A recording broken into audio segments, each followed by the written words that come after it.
औज़ुबिल्लाहिमिनश्शैतानिर्रजीम बिस्मिल्लाहिर्रहमानिर्रहीम। आज के इस ऑनलाइन सेशन में हम लॉजिकल रीजनिंग की एक इंतहाई इंपॉर्टेंट कैटेगरी को डिस्कस करेंगे जिसका नाम है लेटर्स एंड सिंबल सीरीज़। ये आपके सिलेबस का भी बड़ा इंपॉर्टेंट पार्ट है जिसमें से तकरीबन 2 से 5 MCQs आने के चांसेस हो सकते हैं आपके मेन पेपर में। अब इस पोर्शन में टोटल 4 कैटेगरीज होंगी जिसमें हम लोगों के पास सबसे पहली होगी numerical series, alphabetical series, alpha numeric series और साथ में symbols and non verbal series. आपके सिलेबस, आपके सैंपल्स और आपके प्रैक्टिस टेस्ट को देखने के बाद और अच्छे तरीके से एनालाइज करने के बाद आपके इस पोर्शन को मैंने 4 कैटेगरीज में डिवाइड कर दिया।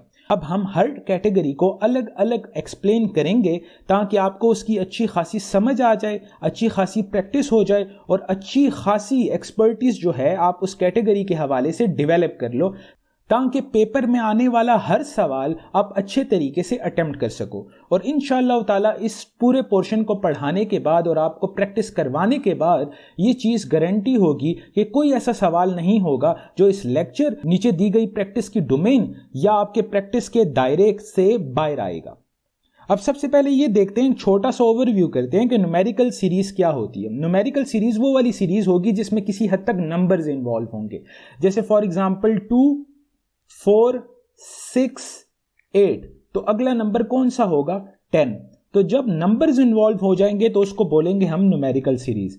इसी तरीके से जब अल्फाबेट्स इन्वॉल्व हो जाएंगे, for example A, C, E, तो अगला अल्फाबेट कौन सा होगा? इसको हम बोलेंगे अल्फाबेटिकल सीरीज जिसमें अल्फाबेट्स इन्वॉल्व होंगे। उसके बाद अल्फा न्यूमेरिक सीरीज वो होती है जिसमें ये दोनों इन्वॉल्व हो जाते हैं, जैसे for example A1, B2, C3। तो अगला नंबर क्या होगा? इसको बोलेंगे अल्फा न्यूमेरिकल सीरीज जिसमें दोनों चीजें इन्वॉल्व हो जाएंगी, एक नंबर भी और एक अल्फाबेट भी। अब इस तरीके से symbols and non verbal series वो होती हैं जिसमें वर्ड्स का सहारा नहीं लिया जाता बल्कि कोई सिंबल के थ्रू या किसी इशारे के थ्रू या किसी डायग्राम के थ्रू आपसे सवाल पूछा जाएगा और उसके ऑप्शंस में भी वही सिंबल या डायग्राम्स होंगी और आपने आंसर भी उन्हीं फेजेस में करना होगा। जैसे फॉर एग्जांपल आपको एक फिगर दे दिया गया कि आपके पास पहले एक स्क्वायर है और वो इस तरीके का दिखता है, फिर वो इसमें कन्वर्ट हो गया, फिर इसमें कन्वर्ट हो गया, तो बताओ आने वाला फिगर कैसा होगा? तो इसको हम बोलेंगे symbols and non verbal series. अब ये हमारे पास एक छोटा सा ओवरव्यू था कि इस पोर्शन में हमने क्या क्या किस किस डोमेन के अंदर पढ़ना है। तो अब सबसे पहले हम डिस्कस कर लेते हैं न्यूमेरिकल सीरीज के मतलब इसके दायरे में हमसे किस किस्म के सवाल पूछे जाएंगे और हमने उसको किस तरीके से आंसर करना होगा। अब बच्चों इतना याद रखो कि सीरीज के किसी भी क्वेश्चन को सॉल्व करने का एक ही ट्रिक है, वो ये है कि आप 2 नंबर्स के दरमियान जो है वो डिफरेंस फाइंड कर लो, जो आपको हेल्प करेगा कि आप कोई पैटर्न या रिलेशन डेवलप कर पाओ ताकि आप अननोन नंबर को आंसर कर सको। अब फॉर एग्जांपल अगर इन दोनों नंबर्स के दरमियान हम कोई डिफरेंस फाइंड करने की कोशिश करते हैं तो यहां पे हमें शो होता है कि 0 डिफरेंस, यानी 40 और यहां पे दूसरा डिजिट भी 40 है, तो इन दोनों के दरमियान डिफरेंस कितना है? 0। अब यहां पे है 40 और यहां पे है 47, तो डिफरेंस कितना है? +7। अब यहां पे 47 है और अगेन 47 है, डिफरेंस कितना हो गया? 0। और अब यहां पे 47 है और यहां पे 54 है, तो डिफरेंस हमारे पास कितना हो गया? +7। तो इस तरीके का एक पैटर्न हम लोगों के पास डेवलप हो रहा है, जैसे 0, फिर उसके बाद +7, फिर उसके बाद वापस 0 और फिर उसके बाद +7। तो अगर हम इसी पैटर्न को फॉलो करें तो ये नंबर और साथ में ये नंबर के दरमियान जो डिफरेंस है वो 0 होना चाहिए। सो 54 यहां होना चाहिए। सो C is the right option. अब वही डिफरेंस वाली ट्रिक हम इस क्वेश्चन पे भी लगाते हैं। फॉर एग्जांपल यहां पे हम लोगों के पास है 544 और यहां पे हम लोगों के पास है 509। तो इन दोनों के दरमियान क्या डिफरेंस है? ये डिफरेंस है -35 का। इसी तरीके से इन दोनों के दरमियान क्या डिफरेंस है? ये भी है -35 और इन दोनों के दरमियान क्या डिफरेंस है? ये भी हमारे पास है -35। इसका ये मतलब है कि इन दोनों के दरमियान यहां पे जो नंबर होगा तो इन दोनों के दरमियान भी जो डिफरेंस है वो -35 का ही होगा। तो अगर इसमें से मैं -35 कर लेता हूं तो मेरे पास बच जाता है 404। सो A is the right option. अब वही कॉन्सेप्ट हम इस सीरीज पे भी लगाते हैं। फॉर एग्जांपल यहां पे मेरे पास है 201, यहां पे है 202, डिफरेंस कितना आ गया मेरे पास? +1। अब यहाँ पे मेरे पास है 202, यहाँ पे मेरे पास है 204, डिफरेंस कितना आ गया मेरे पास 2 का। अब यहाँ पे मेरे पास है 204 और यहाँ पे मेरे पास है 207, तो डिफरेंस कितना आ गया 3 का। इसका ये मतलब कि यहाँ पे जो नंबर होगा इन दोनों के दरमियान जो डिफरेंस है वो 4 का होना चाहिए, क्योंकि हमारे पास देखो जो पैटर्न डेवलप हो गया है वो इस तरीके से हुआ कि 1, फिर उसके बाद 2, फिर उसके बाद 3, फिर उसके बाद 4। तो इस तरीके का एक जो पैटर्न है वो हमारे पास डेवलप हो चुका है। तो इसका ये मतलब है कि अगर मैं 207 में +4 कर लूं, फॉर एग्जांपल 207, 208, 209, 2010 एंड 211, तो यहां पे 211 आना चाहिए। So D is the right option. अब न्यूमेरिकल सीरीज में इस तरह के भी सवालात पूछे जा सकते हैं। अब इनको सॉल्व करने का भी वही तरीका होगा जो अभी तक हमने सीखा है। अब यहाँ पे थोड़ा सा हम इसको पार्ट्स में डिवाइड कर लेते हैं। फॉर एग्जांपल ये हम लोगों के पास देखो शो हो रहा है न्यूमिनेटर, ठीक है। मतलब अगर हम दो चीज़ों को आपस में डिवाइड करते हैं तो ऊपर जो होता है उसको बोलते हैं न्यूमिनेटर और जो नीचे होता है उसको बोलते हैं डिनोमिनेटर। तो यहाँ पे आप एक पैटर्न ऑब्जर्व कर रहे हो कि 1 से 3, 3 से 5 और 5 से 7 हो रहा है। इसका ये मतलब है कि ये ऑड नंबर सीरीज है। तो अगला जो न्यूमिनेटर है वो हम लोगों के पास 9 होगा, ठीक है, क्योंकि 7 से हो जाएगा 9। अब हम ऑप्शंस में देखते हैं कि क्या 9 का ऑप्शन है हमारे पास, तो यहां पे हमारे पास ऑप्शन है, सो ए इज द राइट ऑप्शन। अब यहां पे हमें डायरेक्टली हमारा आंसर मिल गया, तो इस चीज को हमने कंक्लूड कर लिया और ये चीज हमारे लिए आसान थी क्योंकि यहां ऑप्शंस में कोई और 9 की वैल्यू हमारे पास नहीं थी। अब फॉर एग्जांपल हमारे पास यहां ऑप्शंस में एक और 9 भी होता तो जाहिर बात है यहां पे फिर कंफ्यूजन क्रिएट हो जाती कि फिर इन दोनों ऑप्शंस में से कौन सा वाला ऑप्शन जो है वो करेक्ट है।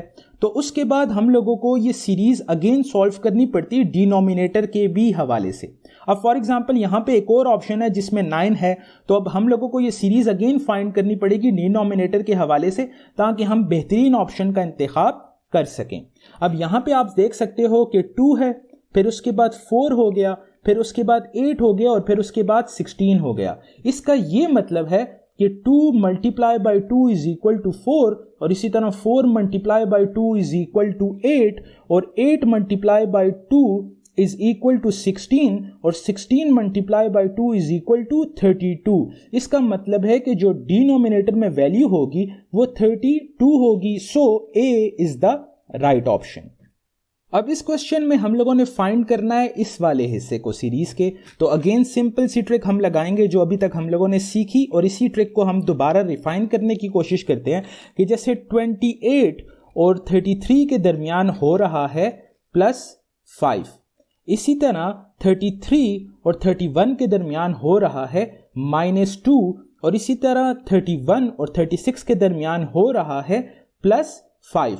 तो एक तरह से ये पैटर्न हम लोगों ने डेवलप कर लिया कि +5 -2 +5। तो अगला नंबर हमें कैसे मिलेगा, वो -2 के साथ मिल सकता है।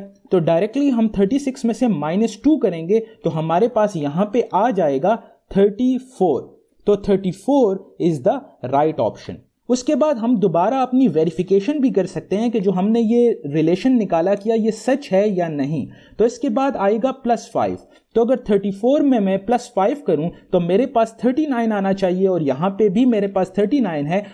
तो मैंने ये वेरीफाई भी कर लिया कि I am on the right track. अब हमसे इस तरह का भी सवाल पूछा जा सकता है, जैसे फॉर एग्जांपल सबसे पहले एक नज़र देखने पे आपको एक चीज़ कॉमन लग रही होगी, वो है हमारे पास 32, 32, 32, 32। इसका ये मतलब है कि इस सीरीज के अंदर दो पैटर्न जो है वो चल रहे हैं। एक वो नंबर है जो चेंज हो रहा है और एक वो नंबर है जो कांस्टेंट है। तो फॉर एग्जांपल सबसे पहले इस कांस्टेंट को हम हाईलाइट कर लेते हैं और उसके बाद वो नंबर देख लेते हैं कि जो चेंज हो रहा है और इसका अंदाज़ा लगाते हैं कि वो किस तरीके से चेंज हो रहा है। फॉर एग्जांपल यहाँ पे मेरे पास था 31 और ये हो गया 29 में, तो इसका मतलब है कि यहाँ पे हो रहा है -2। अब ये 29 था, ये कन्वर्ट हो रहा है 27 में और यहाँ पे भी मेरे पास है -2। इसका मतलब है कि अगेन जो इसका यहाँ पे नंबर आना है उसमें भी और इस नंबर में -2 का गैप होगा। तो अगर 27 में से मैं -2 करूं तो यहाँ पे मेरे पास आ जाएगा 25। सो 25 इज द राइट ऑप्शन। तो मेरे ख्याल से अभी तक आपका एक अच्छा खासा कॉन्सेप्ट जो है वो डेवलप हो गया होगा। तो इस वीडियो को फौरन पॉज करो और इस क्वेश्चन को खुद सॉल्व करने की कोशिश करो, और उसके बाद आपने इस वीडियो को ऑन करना है और अपने आंसर को मेरे आंसर से क्रॉस चेक कर लेना है। अब फॉर एग्जाम्पल अगेन हम डिफरेंस का पता लगाएंगे। यहां पे है 11 और यहां पे है 14। इसका ये मतलब है कि इन दोनों के दरमियान जो डिफरेंस है वो है +3 का। अब इसी तरीके से 14 और 14 के दरमियान जो डिफरेंस है वो 0, और यहां पे अगेन मेरे पास आ रहा है +3, और यहां पे अगेन है 0, और यहां पे अगेन आ रहा है +3, और यहां पे अगेन है 0। तो इसका मतलब है कि हमने जो पैटर्न है वो इसका क्रैक कर लिया है। पैटर्न हमारे पास है +3 0 +3 0 +3 0। तो अगला जो नंबर होगा वो यहां पे होगा +3, और जो ये नंबर होगा वो होगा 0। तो अगर मैं 20 में +3 करूं तो मेरे पास आ जाएगा 23, और यहां पे जो अगला नंबर आना है वो 0 डिफरेंस के साथ होगा, तो यहां पे डायरेक्ट 23 हो जाएगा। अब देखते हैं कि कौन सा ऑप्शन इसको सेटिस्फाई कर रहा है, तो वो ऑप्शन ए है। सो ए इज द राइट ऑप्शन। अब इस क्वेश्चन को भी देखने पे हमें ये रियलाइज होगा कि जैसे फॉर एग्जांपल 80 और 10 के दरमियान डिफरेंस काफ़ी ज़्यादा है, जबकि 70 के दरमियान इसका डिफरेंस काफ़ी कम है। तो ऐसा हो सकता है कि इस एक सीरीज के अंदर दो डिफरेंट पैटर्न्स जो हैं वो चल रहे हों। तो अगर हम सबसे पहले इस पैटर्न को क्रैक करने की कोशिश करें, जैसे 80 70 60, इसका ये मतलब है कि यहाँ पे हो रहा है -10 और फिर हो रहा है -10। अगर हम फिर इस पैटर्न को ट्रैक करने की कोशिश करें तो यहां पे है 10 और यहां पे हो रहा है 15, तो ये हो रहा है मेरे पास +5। तो इसका ये मतलब है कि ये जो आने वाला नंबर होगा वो इस पैटर्न का हिस्सा होगा, और जो अगर मैं +5 करूं तो मेरे पास आ जाएगा 20। सो ए इज द राइट ऑप्शन। अब हम सीरीज के इस क्वेश्चन को सॉल्व करते हैं। सबसे पहले आप वीडियो को पॉज करो और इसको खुद सॉल्व करने की कोशिश करो, और उसके बाद जो है इस वीडियो को कंटिन्यू करो। अब देखो यहां पे हमारे पास है 14 और यहां पे मेरे पास है 28। तो ज्यादातर बच्चे जो हैं इस चीज को आराम से आइडेंटिफाई कर सकते हैं कि ये 14 को मैंने मल्टीप्लाई बाय 2 किया हुआ है। फॉर एग्जाम्पल देखो, अगर आपके पास इस सीरीज में होता 4 और उसके बाद 8, तो आप फौरन आइडेंटिफाई कर लेते हैं ना कि ये डबल हो गया है 4 मेरे पास। इसी तरह अगर इस सीरीज में होता 16 और यहाँ पे होता 32, तो आप फौरन आइडेंटिफाई कर लेते कि ये चीज़ एकदम डबल हुई है। अब अगर फॉर एग्जाम्पल यहाँ होता 9 और यहाँ होता 18, तो आप फौरन आइडेंटिफाई कर लेते ना कि ये चीज़ डबल हुई है। तो बाज़ औक़ात आप ये चीज़ फ़ौरन आइडेंटिफाई कर लेते हो कि अगला जो नंबर है वो फ़ौरन इसका डबल हुआ है या इसका हाफ हुआ है। फॉर एग्जांपल अगर यहाँ पे 14 होता और उसके बाद 7 होता तो फ़ौरन आप आइडेंटिफाई कर लेते कि ये इसका हाफ हुआ है। तो ये चीज़ जिस टाइम पे आप फ़ौरन क्रैक कर लेते हो ना, तो आपके लिए चीज़ें आसान हो जाती हैं। और ये चीज़ें कैसे सीखोगे? ये चीज़ें सीखोगे प्रैक्टिस से। जैसे इस तरह का एक सैंपल, जो जितने भी यूनिक क्वेश्चंस होते हैं उसका एक एक सैंपल मैं यहाँ पे डिस्कस कर लेता हूँ ताकि आपको उसका टेस्ट आ जाए, और उसके बाद उसी से मिलते जुलते बहुत सारे सवालात मैं नीचे प्रैक्टिस टेस्ट में डाल देता हूँ ताकि आपकी अच्छी खासी प्रैक्टिस हो जाए। तो उसका मेन फ़ायदा ये हो जाएगा कि अनइंटेंशनली आप एक स्किल डिवेलप कर लेते हो। तो जैसे ही पेपर में सवाल आता है तो फ़ौरन एक नज़र देखने पर आपको पता लग जाता है कि मैं फ़ौरन इसको किस तरीके से सॉल्व कर सकता हूँ। अब यहाँ पे हम ये देख सकते हैं कि 14 का डबल है 28, तो इसका ये मतलब है कि यहाँ पे मल्टीप्लाई बाय 2 हुआ है इन दोनों के दरमियान। अब अगला नंबर अगर हम देखें तो ये है 20, तो यहाँ पे जो है वो -8 हुआ है। अब अगेन अगला नंबर हम देखें तो वो भी है मल्टीप्लाई बाय 2 क्योंकि ये इसका डबल हुआ है, और यहाँ पे अगर हम देखें तो यहाँ पे हुआ है -8।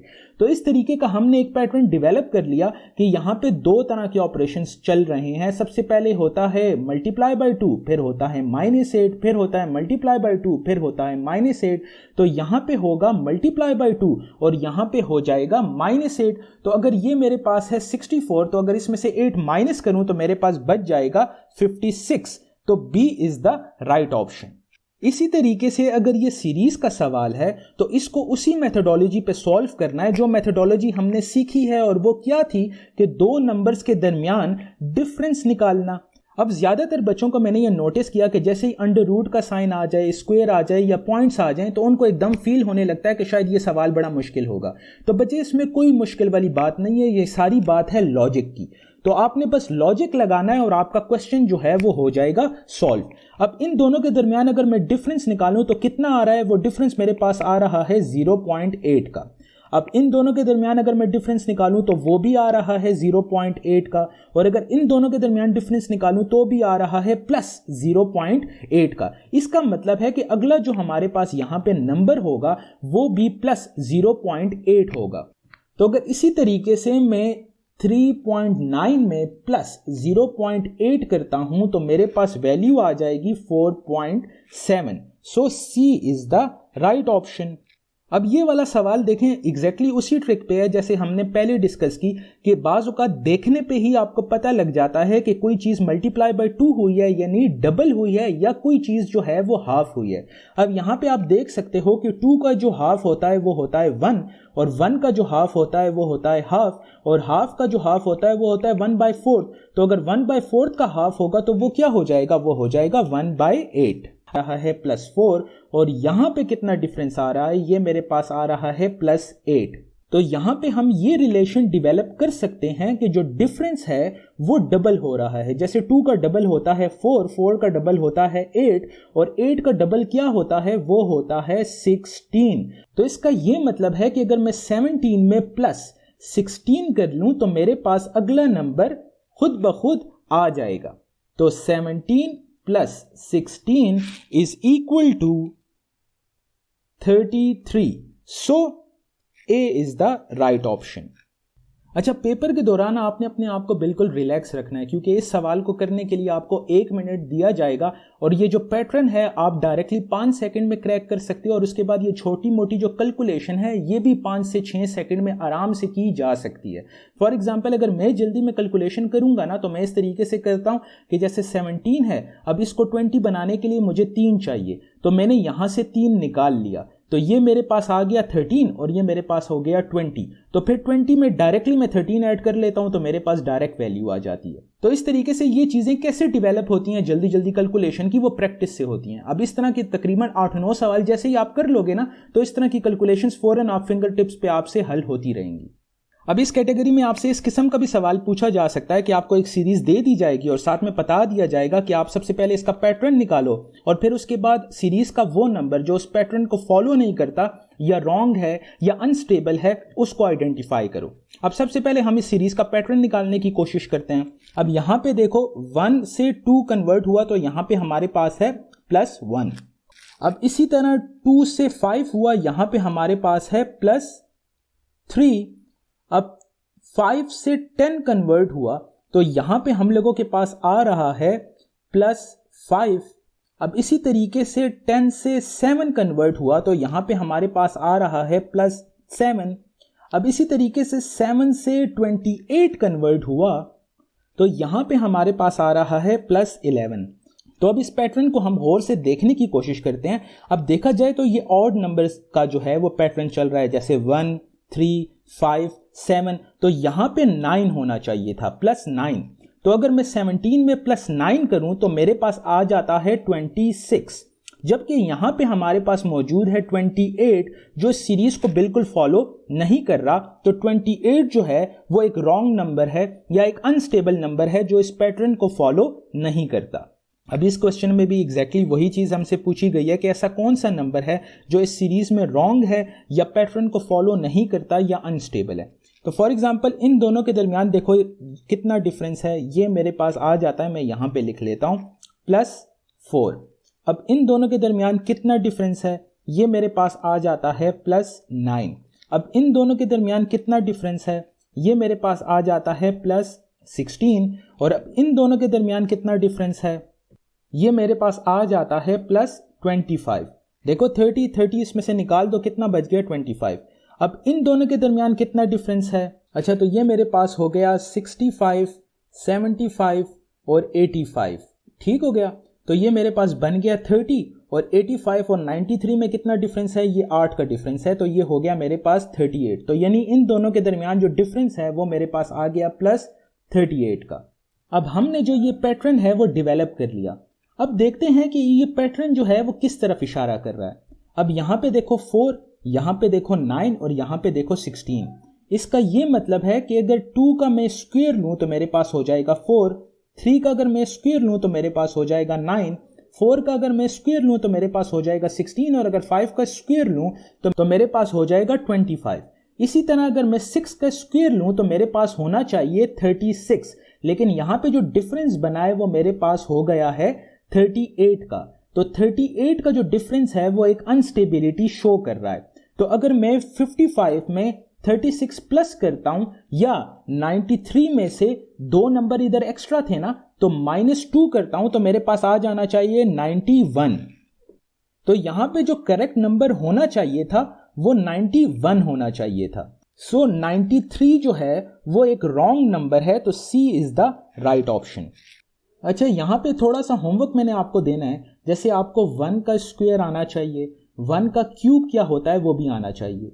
इसी का मतलब है कि 2 का स्क्वायर आपको आना चाहिए और 2 का जो है क्यूब क्या होता है ये भी आपको आना चाहिए। इसी तरीके से 1 से लेके 10 तक के स्क्वायर्स भी आपको आने चाहिए और इसी तरीके से 1 से लेके 10 तक के क्यूब्स का भी आपको पता होना चाहिए। तो थोड़ी सी आपने पेपर पे इसकी प्रैक्टिस जरूर करनी है और ये आपका होमवर्क है। ये चीज आपने प्रिपेयर करनी है प्रैक्टिस टेस्ट पे जाने से पहले, क्योंकि फॉर एग्जांपल डायरेक्टली सीरीज में या उनके डिफरेंस में इस तरह का एक पैटर्न डेवलप हो जाता है कि या तो वो स्क्वायर्स को शो कर रहा होता है या फिर वो क्यूब्स को शो कर रहा होता है। तो अगर आपको ये चीजें याद होंगी तो फौरन आप वो सीरीज या डायरेक्ट उनका पैटर्न जो है वो अच्छे तरीके से ऑब्जर्व कर पाओगे।